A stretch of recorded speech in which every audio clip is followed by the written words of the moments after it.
Ahí está, compañera, puedes empezar, por favor.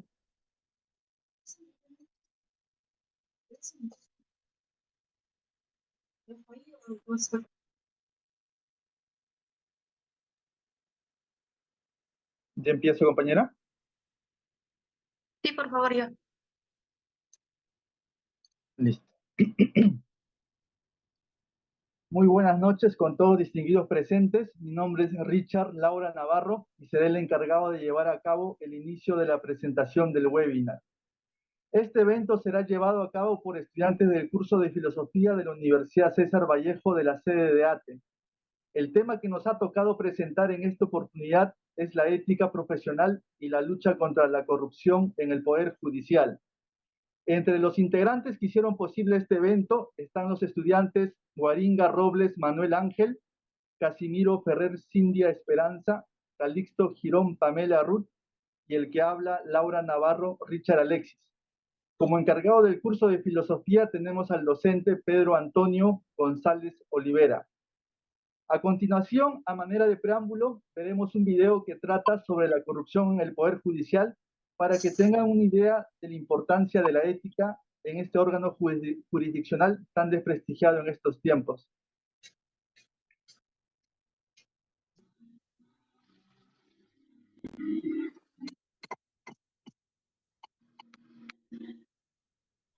Judicial tan ineficiente como el que tenemos, nos parece común tener que pagar a los funcionarios públicos para que hagan su trabajo. Y le están pidiendo dinero. Bueno, el abogado se me dijo, pero yo no le he dado nada. Se trata nada menos que del juez de paz letrado del distrito chiclayano de Monsefú, quien fue grabado cuando recibía una coima de 20.000 soles. ¿Estás dispuesto a pagar unos 10 soles para que aceleren tu trámite o darle la gasecita al policía para que te perdone la infracción? Si la respuesta es sí, es porque has entrado a la cadena de la corrupción.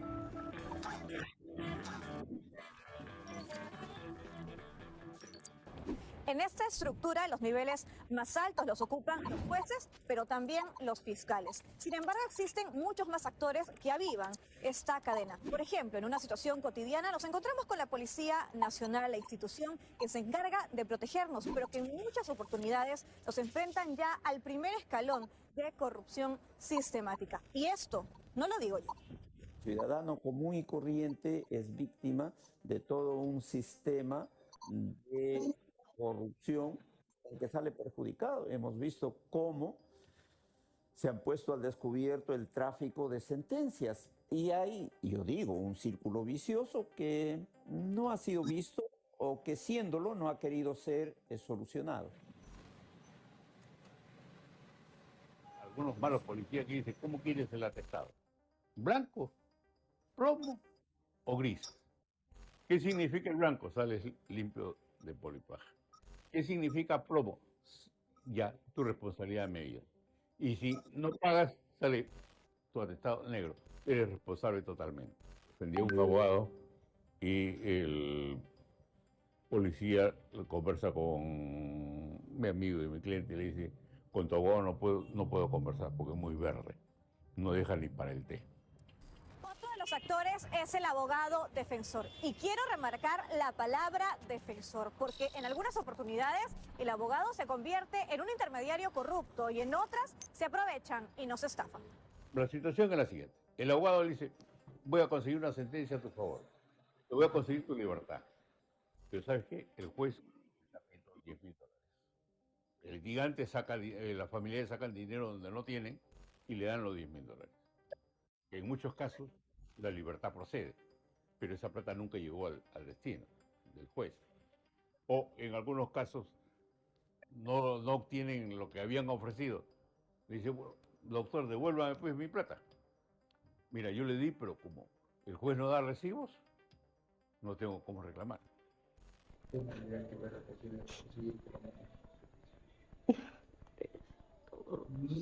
Mínimo. O sea, y así redondo. Y mañana mismo hasta el mediodía, ¿no? Pero mañana es 9 la audiencia, doctor. Y cuando una denuncia ciudadana llega a alguno de los órganos de control, sea Fiscalía o Poder Judicial, los procesos se dilatan y literalmente hay que esperar sentados. Su pregunta se plantea la paradoja, ¿cómo hay tanta denuncia y cómo hay impunidad?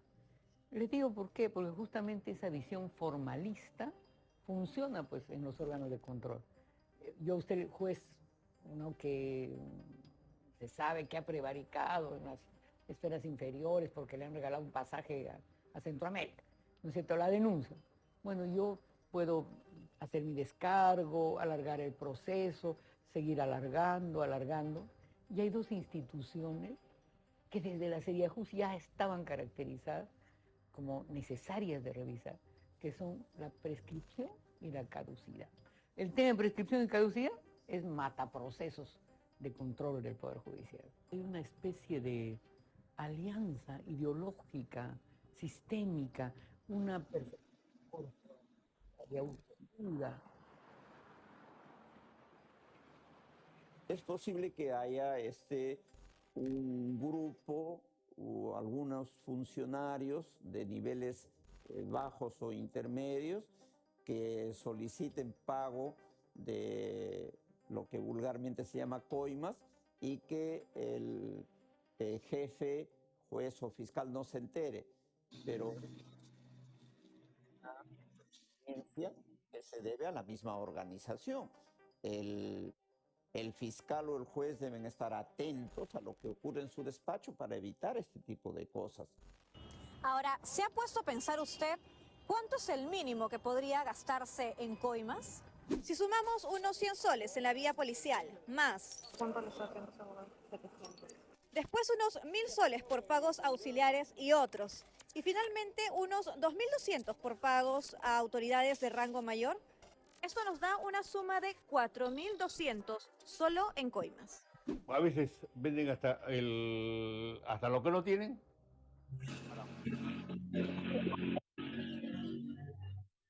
Y en otros casos acceden a una relación sexual por parte del funcionario. ¿Quieres seguir siendo parte de esta cadena de coimas? Si tu respuesta es no, envíanos tu caso y rompe con la corrupción. Simplemente incumplir la ley, nada más. O sea, pero para eso su abogado tiene que fundamentar.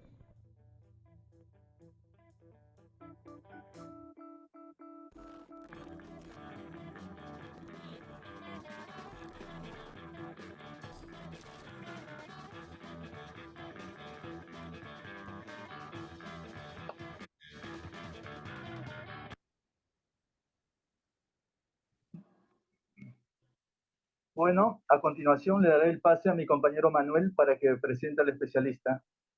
En este caso del especialista, a quien nos va a compartir en el día de hoy, es el señor, en este caso el licenciado en Derecho, Daniel Usco Calderón. Sobre él, es una persona proactiva, excelente, compañero de equipo, organizado y responsable. Disfruta mucho de aprender cosas nuevas, por lo que su objetivo es un puesto desafiante y dinámico donde puede compartir su experiencia y a la vez sumar nuevos conocimientos, ¿no? En este caso, su perfil profesional que tiene es lo que es profesión de abogado, litigante del estudio jurídico Usco y Asociados, y especialista en Derecho Civil y Penal. La experiencia laboral que tiene es presidente de la Asociación Civil Solidaria Usco y Bailón, inscrito en registros públicos con partida 1514-3576 SUNAR, y director del Centro de Conciliación Usco y Asociados. Bien, ahora ¿quién va a continuar? Ya, ok. Le Sí. damos pase al especialista.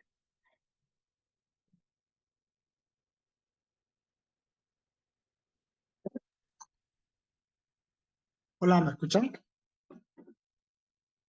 Sí, se la escucha. Muy buenas noches con todos ustedes. Gracias por haberme invitado a este conversatorio, a esta ponencia. Hoy día pues vamos a tratar sobre el tema de corrupción en el Poder Judicial. Pero para ello vamos a iniciar viendo inicialmente el concepto básico para poder entender qué es la ética, ¿no? Corrupción en el Poder Judicial y la ética en este caso, de los participantes en esa línea. Cuando hablamos de ética, conceptualmente estamos hablando que la ética es una disciplina de la filosofía. ¿Y qué nos dice? Que estudia el conjunto de normas y hábitos y costumbres que regulan el comportamiento humano. Si nosotros, todos los profesionales, porque la ética está en los abogados, está en los profesionales, en todas las ramas que pueda haber en la ciencia. Estando así, pues, esta ética va a normar y regular el comportamiento de todas las personas y profesionales en su vida para hacer en una línea de comportamiento. Sin embargo, pues, esta ética que estudia normas y conductas de comportamientos en lo moral, en estos tiempos ha venido en bastante decaimiento. Y este decaimiento, pues, ha sido mermado por un tema de la misma situación de la población. En este caso, la educación cívica en los colegios, por ejemplo, inicialmente, pues, teníamos un curso. Hoy día eso ya no existe. Estando así, entramos, pues, que ya tenemos como ética, es conjunto de normas, hábitos, costumbres que deben regular nuestro comportamiento humano. El otro concepto que debemos saber para entender la corrupción en el Poder Judicial es qué es la corrupción. Y la corrupción, pues, conceptualmente, estamos hablando el mal uso, no por autoridades y funcionarios, de los derechos que se le confían en la relación funcionario y población misma de personas. Estos tipos de relación entre funcionarios y personas, pues tenemos en estos casos varios tipos o formas de corrupción. Y la primera forma de corrupción que tenemos es pues el abuso de autoridad. En este caso, el abuso de autoridad, pues para ejemplarizarlos, mayormente el abuso de autoridad lo comete, por ejemplo, un policía, ¿no? Cuando un ejemplo de ello podemos tener cuando detiene a un conductor y le pide documentos innecesarios para ese momento. Por ejemplo, que le pida, pues, necesito que me acredites que tienes acta de matrimonio, que no tiene nada que ver con el tema de la detención en tránsito. Entonces, en este caso, el efectivo policial estaría realizando un abuso de autoridad porque está pidiendo documentos que no corresponden a su función. Asimismo, detenerlo por una multa administrativa también sería un abuso de autoridad. Vamos al siguiente punto, otro tipo de corrupción. En este caso, el uso ilegítimo de una información privilegiada. Por ejemplo, aquellos que tienen acceso a una información de uso privilegiado, por ejemplo, en este caso, los trabajadores del Ministerio de Relaciones Exteriores o el Ministerio del Interior, que manejan información privilegiada. En ese tipo también, el ejemplo es, por ejemplo, un empleado, un funcionario que trabaja, vende la información a un Estado Chile. Ha habido casos también donde, por ejemplo, un trabajador de inteligencia ha vendido información al país vecino que en suma ha afectado al Perú. Y esa es una forma también de corrupción. La otra forma de corrupción también es el soborno. El soborno se da en los casos cuando una persona, ¿no? Para tener ayuda de un funcionario, pues da una dádiva o algún tipo de beneficio para que pueda ser apoyado en alguna función. Ejemplo de ello, podemos tener, por ejemplo, cuando en este caso un litigante, en el caso de derecho, quiera que su proceso avance. Entonces se acerca al especialista y le dice, ¿sabes qué? Ayúdame que mi expediente llegue al juez ¿no? Yo sé que tienes carga laboral, sin embargo, pues te doy tus 100 soles, ¿no? Entonces, en esa forma ya está entrando al tema de corrupción. El otro tema es el otro tipo es el compadrazgo, cuando por amistad, ¿no? Se le pide ciertos favores a un tercer funcionario para que favorezca a la otra persona. Esos son los tipos de, en este caso, de corrupción que podríamos tener, y entendiendo pues que la corrupción se entendería como el mal uso de la función que te han dado, abusando de tu poder como funcionario público. El soborno es ofrecer dinero o servicio a cambio de algún beneficio. Entrando ya a lo que es la corrupción en el Perú, pues los datos nos dan que en la actualidad, en el año 2023, la Procuraduría Anticorrupción ha visto más de 3.000 casos en los primeros 3 meses. Eso nos indica, pues, la falta de ética, la falta de valores que está primando en nuestro país, ¿no? Entonces, pues, entramos de llano a la corrupción en el Poder Judicial, ya entendiendo qué es ética y qué es corrupción y qué es soborno. ¿Cuáles son las causas de la corrupción en las entidades públicas del Estado, como es el Poder Judicial? En este caso, las causas primordiales son la falta de ética y moral. Otro tema es la falta de impunidad en los casos de corrupción. Nos centramos en lo primero, cuando hablamos de la falta de valores y de ética. En este caso, tenemos decadencia de moral en los trabajadores del Poder Judicial, ¿no? Tanto Poder Judicial, Ministerio Público, son distintos, pero son autoridades del Estado que ven el destino judicial. En este caso, ¿qué ocurre? Que básicamente los trabajadores que ingresan al Poder Judicial, lamentablemente por compadrazgo o por alguna razón, pues entran profesionales que están menos calificados, ¿no? A ello también está que cuando un trabajador, un funcionario público, sea juez o sea un asistente, hay el tema de blindaje, donde entre ellos pues hacen que el proceso demore tanto de investigación de un acto de corrupción que termina prescribiendo, como lo vimos en los videos. Entonces, en este caso, pues, la impunidad en el hecho de que yo, que soy ciudadano, denuncio a un funcionario por un tema de corrupción, y si dilata tanto, te pasa 2 años, 3 años, 5 años y prescribe, entonces pues el ciudadano de a pie se siente desprotegido, se siente que la denuncia no ha servido para nada.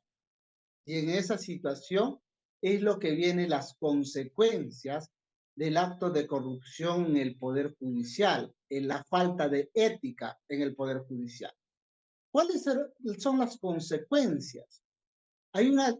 Lo que viene a ocasionar eso es que hay una decadencia y un desprestigio de la institución del Estado. Por ejemplo, en este caso, el Poder Judicial, con los actos de soborno, con los actos de corrupción que se da dentro del aparato judicial, lo que hacen es que la institución, como institución del Poder Judicial, se desacredita ante la población. Y esa desacreditación a nivel de la población lo que hace es que el poblador en común no confíe en los resultados de los jueces, en las decisiones que toman. Ante ello, ¿qué nos provoca? Una debilidad en la democracia de nuestro país. Porque los ciudadanos, si ya no confían en su poder judicial, no confían en su ministerio público, no confían en su Policía Nacional, entonces estamos debilitando la democracia de un Estado de Derecho que podría propiciar en un momento un cambio de modelo, digamos, de conducción.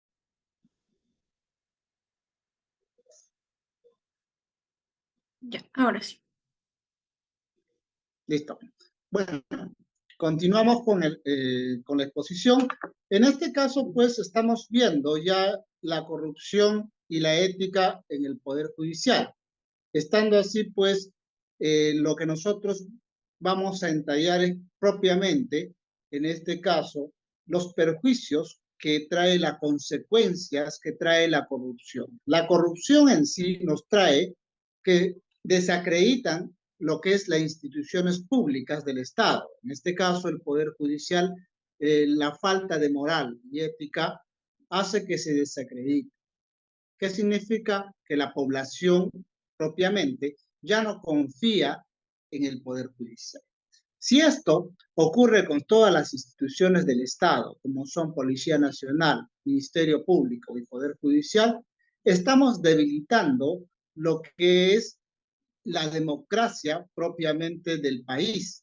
Y al debilitar esa democracia del país, trae como consecuencia, pues, que pueda cambiar de modelo, ¿no?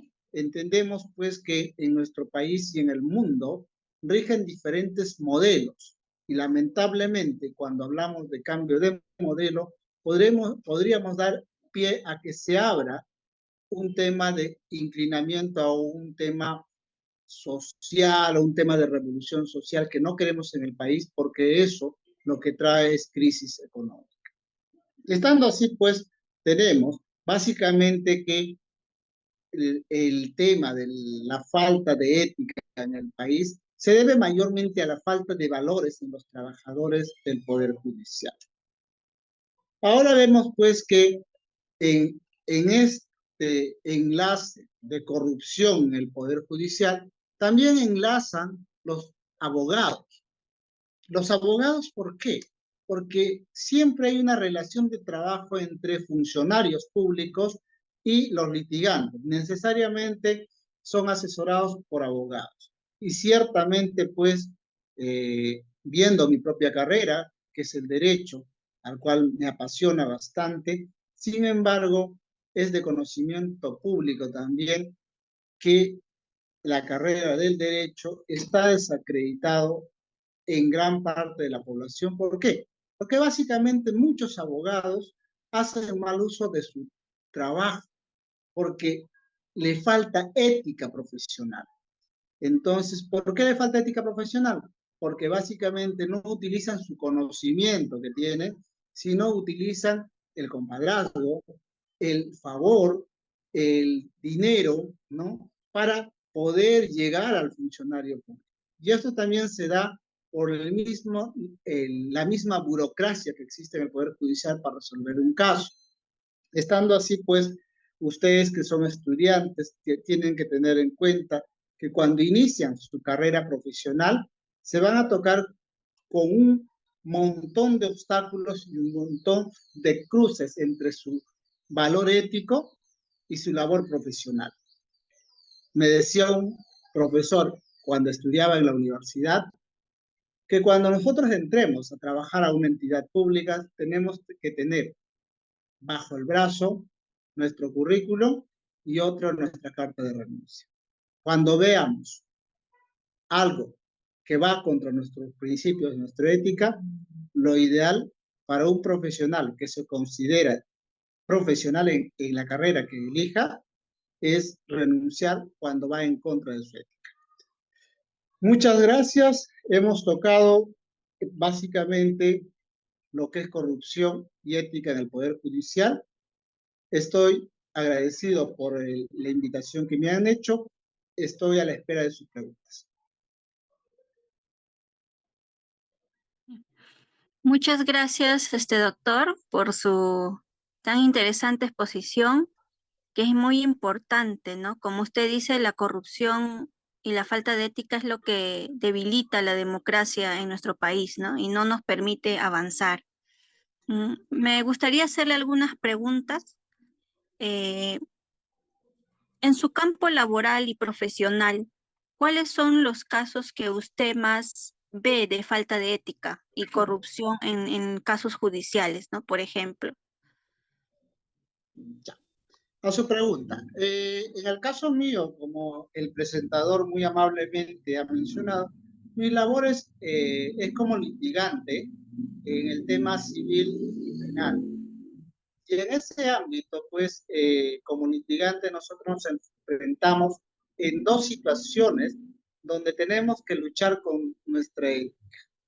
Por un lado, está el litigante, en este caso, por ejemplo, tomamos un caso penal, el que ha sido detenido, el que está preso preventivamente, ¿no? El que ha sido imputado por un delito, que quiere que lo saquemos como sea de estar detenido. Y muchas veces viene el cliente y nos dice, doctor, yo quiero que me saque como sea. Yo le pago lo que sea, pero sáqueme como sea. Pague a quien sea, sáqueme. Entonces, ahí es la lucha que nosotros, bueno, al menos en mi campo de experiencia, he tenido que decidir si lo asesoro o no lo asesoro.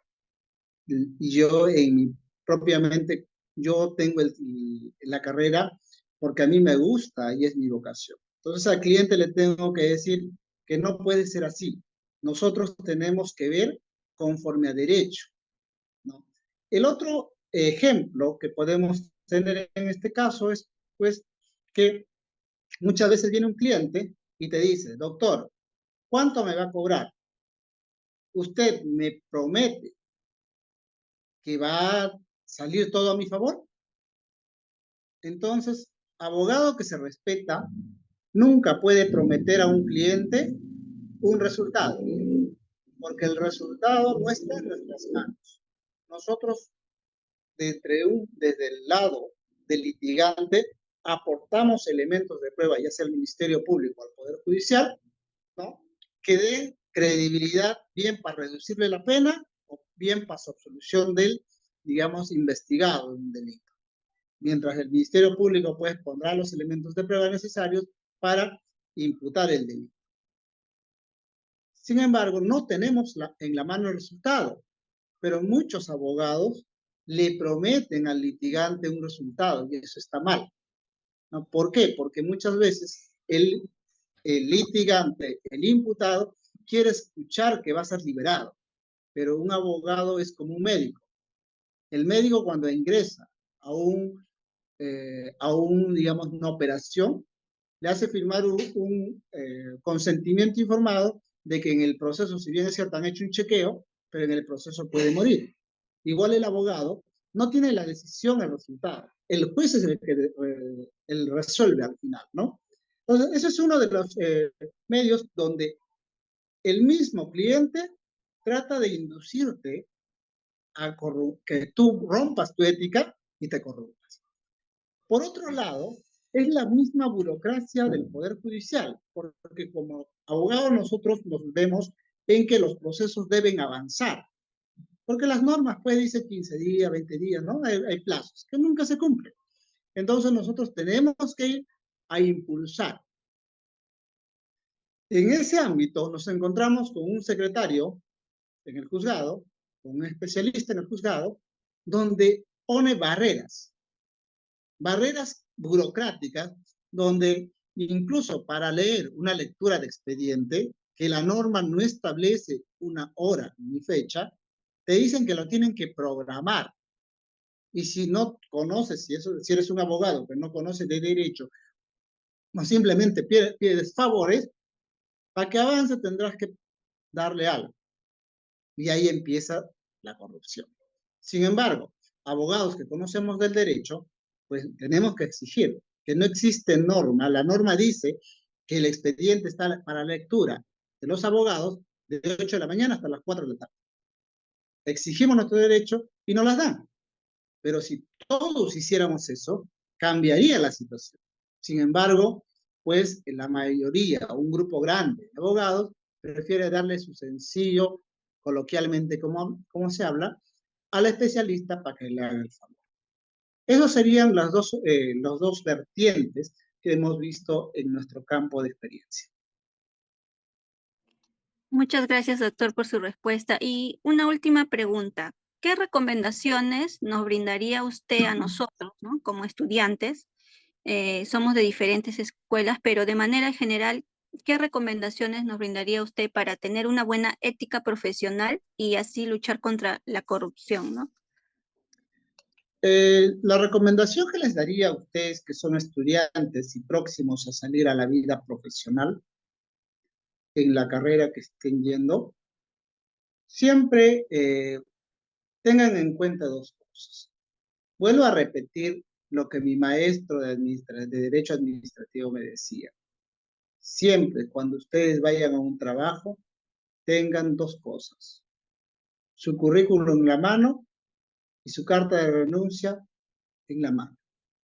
Cuando ustedes vean que su jefe o cualquier persona les pida hacer algo en contra de lo que está estipulado en la función de su trabajo, mejor renuncien si son funcionarios públicos. ¿Por qué? Porque mañana más tarde les va a traer más problemas de lo que han ganado.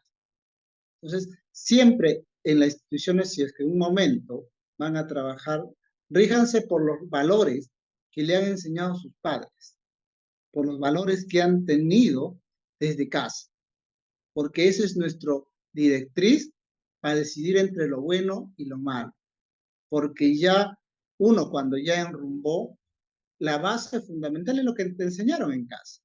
Yo les recomendaría a ustedes, como futuros profesionales en el campo que están siguiendo, guíense por los principios que le implantaron sus padres y tengan en la mano lo que les. Muchas gracias, doctor. Le doy pase a mi compañera.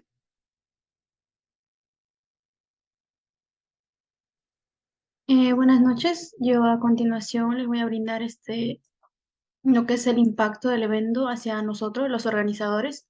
Bueno, nosotros aprendimos a trabajar en equipo, siendo empáticos y responsables. Y asimismo también aprendimos más acerca del tema sobre la ética profesional, ¿no? Y respecto al impacto del evento hacia los asistentes, bueno, ellos conocerán sobre los aspectos de corrupción que se dan en el Poder Judicial y asimismo tendrán compromiso y voluntad para fomentar la lucha contra la corrupción, al igual que también tomarán conciencia sobre la importancia de los valores y la ética profesional. A continuación, mi compañero Manuel les va a brindar un enlace para las encuestas.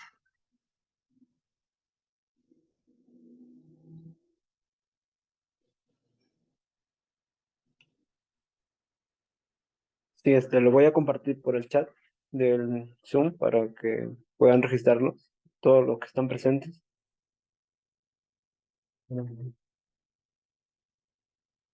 Primero le estoy pasando lo que es el registro de asistencia, para que lo puedan dar todos los que estamos acá. Ese es el registro de asistencia y ahora, por último, también les voy a pasar lo que es la encuesta de satisfacción para que ahí lo puedan también completar, todos los que estamos presentes. Vamos a dar un minuto a dos para que podamos completar todos los que estamos acá y al final puedas cerrar, ¿no, compañera?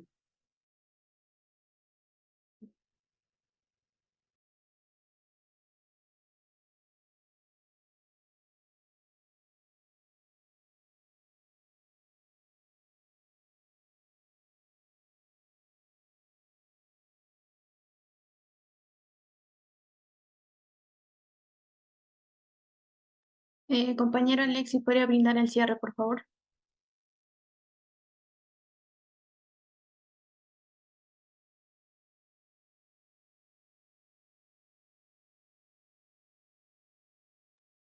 Es el compañero Richard, el que va a dar el cierre.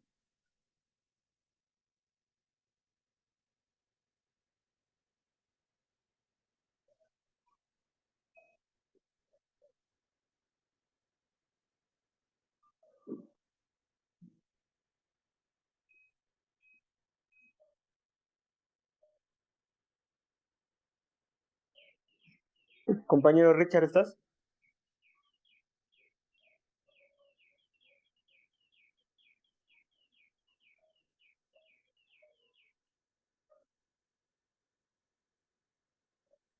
O en todo caso que la compañera Pamela haga el cierre, porque creo que el compañero Richard tiene un problema de conexión.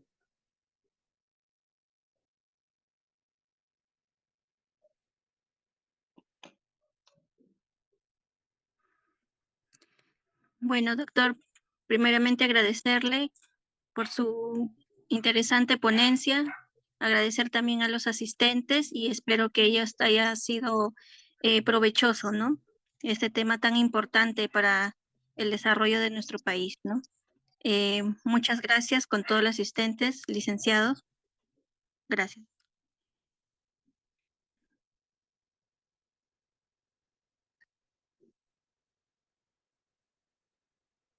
Muchas gracias, doctor. Eso sería todo. Hasta luego.